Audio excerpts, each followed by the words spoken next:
they'll take the big mouth because he makes a big show. And they won't, you know, and then they'll fall, and then they'll have to go get someone else after investing time and effort into them, after having gone nowhere. And then the guy who had the experience that kept going got another job because he should have been hired, but they didn't have the common sense to hire him. You know, but the attitude, you know, attitude, if you have a right attitude in God, if you have a correct attitude in God, it cannot and it will not substitute for what the world tells you you are. But if you go to the Bible and you pray, God will show you who you are. And I don't know if we all know who we are. And our attitude about ourselves is not based on what God has said. You know, I was really thinking about this. I was like, wow, here we have a God who's birthed us with a purpose, given us a reason, given us direction, and equipped us for this day and hour that he had us born in. But are we using what he gave us? Do we have the God attitude for what he's called us to do? Or do we just say, oh, I want to do that? And they go off and they spend their life doing it. And they won't hear, well done, good and faithful servant. They'll say, well, why didn't you do what I told you? Or I equipped you for? Why didn't they do it? Because they didn't hear. They never had a hearing ear. Oh, my parents said I should do this, and my friends told me to do that, and this one told me to do that, and it confused me, so I just did what I felt like doing. No, it's again, wrong attitude. Your attitude cannot substitute for competence. You know, there is a great amount of incompetence out there, sad but true. Some people seem to confuse confidence, which is a function of attitude, with competence, which is a function of ability. Yards apart, totally different, but people haven't grasped it. They confuse confidence, which is a function of attitude, with competence, which is a function of ability. They're just totally different things. One can be substituted for the other, but they're distinctly different. If you think you can do something, that's competence, you know. But if you've got the ability and you've learned and you have experience, that's competence. So that would fit into that example I was mentioning to you. So, but when you have a high attitude, it's not going to help you positionally, because even if you got there, you won't stay there, because they're soon going to find out you're phony and you're not competent. You know, and the same thing is, you know, when employers, I've done hiring over the years, and you know, people sometimes are looking for the wrong thing. They don't see what's there, they see what they hope is there. And then they realize what they hoped was there isn't there. You understand it? You know, and today people are missing the truth of potential. There are a significant number of people who are starting to grow, and because they have a hearing ear with the Lord, they're hearing what he is working inside them. Because this is an inside job. That's what it is. It's not an outside. It's not going to come from the outside. It's going to come from the inside. And with the inside job working properly, then God can take and develop those talents he birthed you with. And then he can take and develop in you what he wants to do long range. So if you have a certain amount of experience, but you are surrendered to the Lord, that can be seen versus somebody who's cocky and has just a little experience, okay? That person would not be chosen over the person that had humility and had some experience but had a yieldness to learn.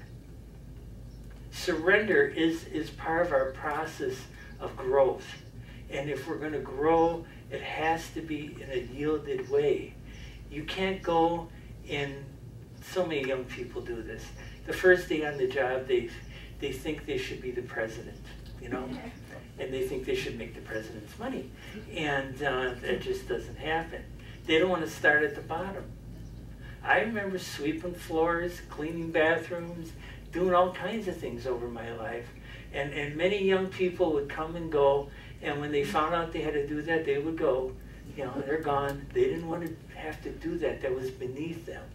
Well, that isn't the case. Your attitude cannot substitute for experience. Where does that experience come from? When you start working at the bottom and you're able to do each job as you go up, then when you get up there, you know all those jobs and you know how they can be done, and you can give guidance to that person or other people so they can learn to do it, and then they can teach someone else. It's a motivational tool that will encourage and grow people in the walk of life. But the problem with experience is you rarely have it until you need it. Think about that. The problem with experience is you rarely have it until you need it.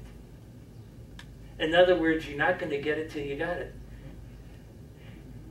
Okay, let me try another way. All I'm trying to say is it's something that is there, but it won't be there until you've been there, and then you won't get it until you got it, and you won't have it until you need it. You can teach it. Okay. When a person, with experience meets a person with money, the person with experience will get the money. And the person with the money will get an experience. Does that make sense? Sure.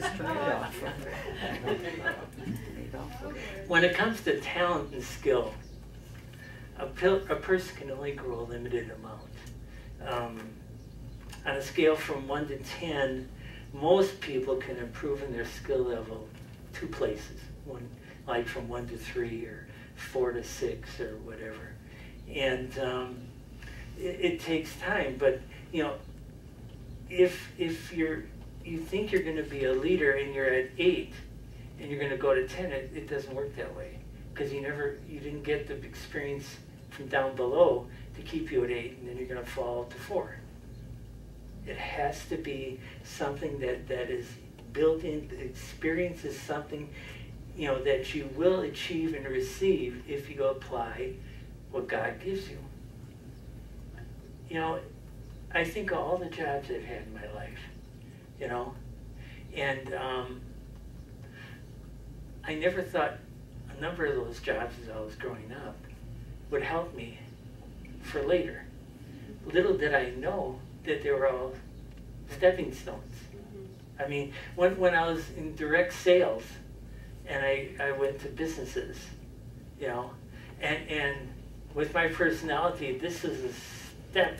I mean, it was a leap to go out there and go into these businesses. And I told you before, I'd get so nervous, I'd sweat through my suit coat. But, I learned from it. And in, 1 year, I opened 150 accounts or whatever it was. But in that process, it developed something inside of me that I couldn't have had from the outside unless I walked it out. And that's that experience factor. So education is great. It's wonderful. But there are a lot of educated people on unemployment. There are a lot of educated people on food stamps. But there are a lot of people with experience working. So if you put it together and you're listening to God and you're doing what God told you, that will bring you to a new level in Him. Too many times people think they can change everything with their attitude. And the fact is, attitude will not change the facts. It just won't, There are certain things you cannot change. Certain things that you have to learn to accept. And it's like if I wanted to be a center on the Milwaukee Bucks. I'm just a tad too short, right? Nothing's going to change that. I'm a little old for it. Nothing's going to change that either. You know? So I have to get real. You know? Well, that's some people just don't get real with things are. Now Ed, he could probably do a better job because, you know, I look at his tummy. He's taller. But you know, there are some things we just can't, you know, change. But there are certain things that we can address, and that's our attitude. That attitude can help us to become who God has made us to be. Our attitude, though, cannot substitute for personal growth. That personal growth is going to come in our time of fellowship with the Lord.